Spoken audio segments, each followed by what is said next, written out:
న్యాయవాద మిత్రుడు భాస్కర్ నిన్నటి దినం మాకు ఒక రిప్రజెంటేషన్ ఇచ్చినాడు.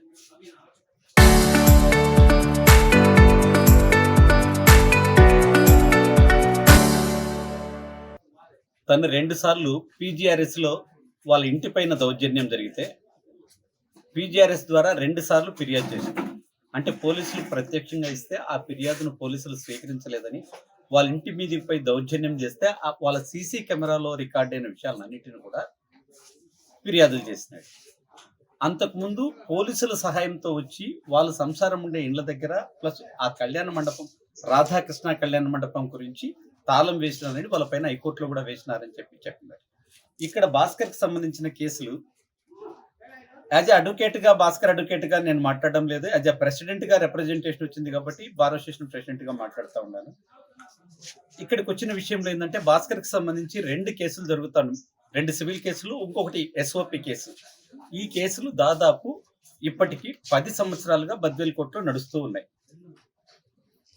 ఆ కేసుల్లో మొత్తం ప్రాపర్టీ అంతటికి సంబంధించిన దాంట్లో కొంత ఒక 9-10 సెంట్ల వరకు భాస్కర్ కొనుగోలు చేసి ఇల్లు కట్టుకుని, అంటే భాస్కర్ మదర్ పేరుతో కొనుగోలు చేసి ఇల్లు కట్టుకుని ఉన్నారు. అందులో సుమారు కొన్ని ఇళ్ళు ఉన్నాయి కింద పైన. ఆ ఇళ్లలో కొన్ని బాడుగలు ఇచ్చుకుంటారు, వాళ్ళ సంసారం ఉన్నారు. కొన్ని ఇండ్లు సంబంధించిన విషయంలో ఇది రాధాకృష్ణ గారు వాళ్ళ భార్య పేరుతో కొనుగోలు చేసిండి. ఆమె తదనంతరం రాధాకృష్ణ గారికి సంక్రమించి ఉండి ఆయన బాలమ్మ గారి పీరియడ్ నుంచి వీళ్ళతో కలిసి అక్కడే అంతా నివాసం ఉన్నారు. కాబట్టి ఆయనకి ఎవరు పిల్లలు లేరు రాధాకృష్ణ గారికి. ఆయన తనకు సంబంధించిన పోస్టల్ వాటర్లో కానీ మిగతా వాటర్లో కానీ నామినీగా భాస్కర్ ఉంచుకొని ఉన్నాడు. ఆయన అక్క చెల్లెలు కానీ అన్నదమ్ములు కానీ ఎవరిని ఎక్కడ నామినీగా ఏ రోజు ఉపయోగించిన సందర్భం లేదనే విషయం వాళ్ళు కూడా కోర్టుల్లో అడ్మిట్ చేసి ఉంటారు. వీళ్ళకి సీసీ కెమెరాల్లో రికార్డ్ అయ్యింది. కరెంటు బిల్లులు కట్టుకుంటాండేది ఇతని ఫోన్లో ఉండి ఇలా స్వాధీనంలో ఉంటే వాళ్ళకి కేసులో గెలవడం కష్టం, ఇంకా అవకాశం లేదని తెలిసిన తర్వాత వాళ్ళు ఏమంటారు, ఇతనికి వీలునామా ఇచ్చింది ఫోర్జుడు, అది 20 రూపాయల స్టాంపు 100 రూపాయల స్టాంపు కాదని వాళ్ళు ఎలిగేషన్ చేస్తారు. స్టాంపు చూస్తే తెలుస్తుంది అది 20 100 అని. ఈ స్టాంపు రిజిస్ట్రేషన్ డిపార్ట్మెంట్ ఇచ్చిందా, రిజిస్ట్రేషన్ డిపార్ట్మెంట్ కాకుండా వీళ్ళు ఏమన్నా సృష్టించుకున్నారా, స్టాంప్ చూస్తేనే అర్థమైపోద్ది. ఒక కామన్ మెన్ కూడా వాళ్ళు ఆ విషయంలో ఒక అలిగేషన్ చేస్తూ సివిల్ కోర్టు ఔన్నత్యాన్ని దెబ్బతీసే విధంగా ఒకసారి కోర్టుల్లో వ్యవహారం నడుస్తా అంటే కోర్టుల్లో జరిగేటప్పుడు మధ్యలో కొంతమంది దౌర్జన్యకారులు కానీ గుండాలు కానీ మేము పంచాయతీలు చేస్తాం, మా పంచాయతీలకు మీరు రండి, లేకపోతే కోర్టులో వ్యవహారం ఎట్టు నడుపుకుంటారు అనేటట్టుగా వ్యవహరించే విధానాలు జరుగుతుంటాయి. ఇదొక ఇష్యూనే కాదు, అనేక ఇష్యూల్లో ఏదైతే ప్రాపర్టీ వాల్యూ ఎక్కడ ఎక్కువ ఉంటుందో ఆ వాల్యూ కోర్టులో కేసులు నడుస్తూ ఉన్నా కూడా మధ్యలో ప్యారలాల్గా మేము నడుపుతాం, మేము సెటిల్ చేస్తాం, మీరు మా దగ్గరికి రండి, మేము సెటిల్ చేసినట్టు పోండి అనే ఈ విధానాన్ని కంట్రోల్ చేయాల్సి ఉండే వ్యవస్థ ఎవరు?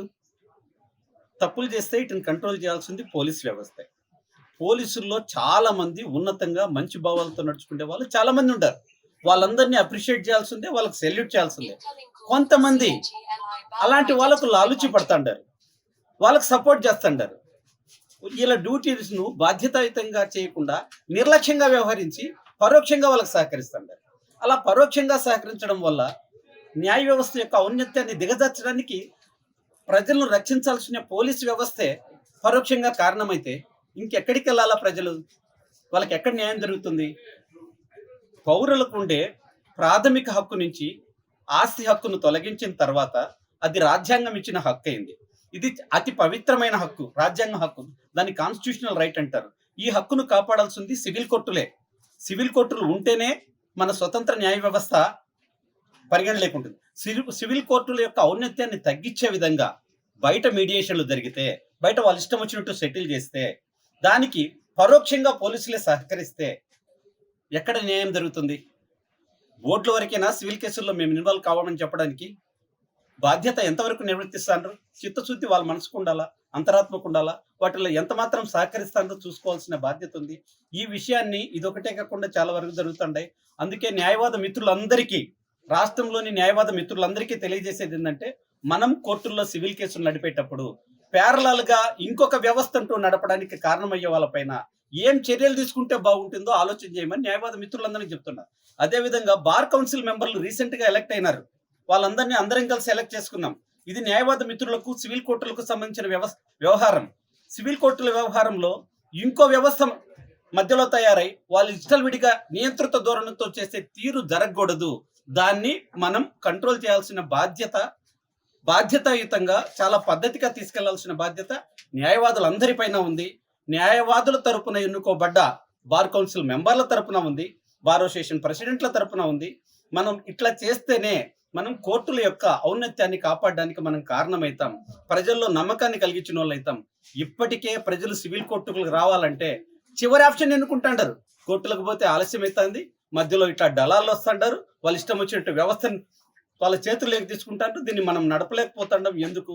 ఏదో ఒకరికి, ఏదో ఒక రౌడీకో, ఒక పొలిటీషియన్కో, ఇంకో పోలీసులకో ఇంతో అంతో డబ్బులు ఇచ్చి మనం సెటిల్ చేసుకున్నామనే ధోరణి అయిపోతా ఉంది. కోర్టులకు వచ్చే వాళ్ళు తగ్గిపోతా ఉంటారు. ఎప్పుడైతే కోర్టులకు వచ్చేదానికి తగ్గిపోయి ఈ రకమైన వ్యవహార ధోరణి వస్తుందో ప్రజాస్వామ్య మనుగడకు ప్రమాదం ఏర్పడుతుంది. ప్రజాస్వామ్య మనుగడను కాపాడాల్సిన బాధ్యత పత్రికా విలేకరులకు, న్యాయవాదులకు ప్రప్రథమంగా ఉంది. అందుకే ఇలాంటి విషయాలను చాలా పెద్దగా రైజ్ చేసి అందరూ బాధ్యతగా, న్యాయవాదులు, పత్రికా విలేకరులు, సొసైటీలోని సంఘాల వాళ్ళు అందరూ కూడా బాధ్యతగా ఇష్యూను పబ్లిక్ దృష్టికి తీసుకెళ్ళి వినమ్రతతో పోలీసులను రిక్వెస్ట్ చేసేది ఏంటంటే సివిల్ కోర్టుల యొక్క ఔన్నత్యాన్ని కాపాడడానికి దౌర్జన్యకారులను మీరు కంట్రోల్ చేయండి, న్యాయ వ్యవస్థ ఔన్నత్యాన్ని పెంచడానికి కారణం కాండి. కోర్టుల వ్యవహారాలను దళారీ వ్యవస్థకో, మధ్య రౌడీలకో, సుపారీ బ్యాచ్, సఫారీ బ్యాచ్ అనే వాళ్ళకో అవకాశాలు ఇవ్వొద్దండి. దయచేసి సహాయం చేయండి, న్యాయాన్ని కాపాడడానికి మీరందరూ ఉండండి అని చెప్తూ, మేము ఈ విషయం మీద, భాస్కర్ విషయం మీద ఇంతగా జరిగింది, ఇట్లాంటి మిగతా అన్ని జరుగుతూ ఉన్నాయి. మా అందరికీ బాధ్యత ఉంది. రేపు కోర్టుల్లో విధులను బహిష్కరించి ఈ విషయం జిల్లా జడ్జి గారికి, ఎస్పీ గారికి తెలియజేస్తూ, బార్ కౌన్సిల్ మెంబర్లందరికీ తెలియజేస్తూ, చీఫ్ జస్టిస్ గారికి, డీజీపీ గారికి రిప్రజెంటేషన్ రూపంలో తీసుకుపోదలుచుకున్నాము. ఈ విషయంలోనే కాకుండా సివిల్ వ్యవహారాలలో మధ్యవర్తుల జోక్యం ఎక్కువగా ఏదైనా ఇబ్బందులు పెడితే ఈ విషయంలో న్యాయవాదులను అందరినీ కలుపుకోవడం, ముందుకు వెళ్ళడానికి, ప్రజలకు సరైన బాధ్యతగా వాళ్ళు సివిల్ కోర్టుల్లో న్యాయం పొందడానికి అవకాశం ఉండేటందుగా మేమందరము న్యాయవాదులను కలిసి ఐక్యంగా ప్రయత్నం చేస్తామని, ఇందుకు సహకరించే వాళ్ళందరికీ మేము ఎప్పుడు రుణపడి ఉంటామని తెలియజేస్తాం.